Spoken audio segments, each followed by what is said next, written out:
आज हामी noun plus दुल अथवा हरू जस्तै दुल अथवा हरूलाई हामी बुझ्नेछौँ।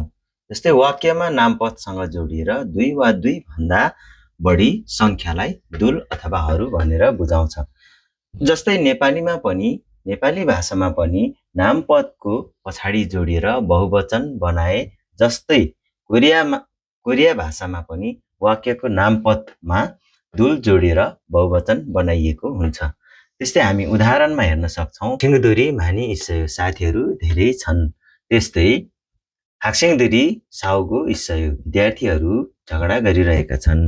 खुदुरी होइसिगेछ सुरुल मास्यसयो तिनीहरूले कम्पनीको पार्टीमा रक्सी पिए।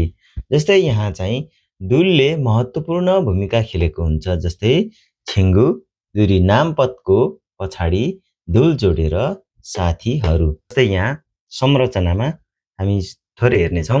छिङ्गु प्लस दुल साथीहरू।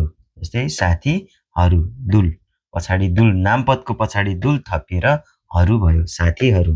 त्यस्तै साराम प्लस दुल मानिसहरू। जस्तै मानिस प्लस दुल मानिसहरू। थोङमुल प्लस दुल जनावरहरू थोङमुल जनावर दुल भनेको हरू।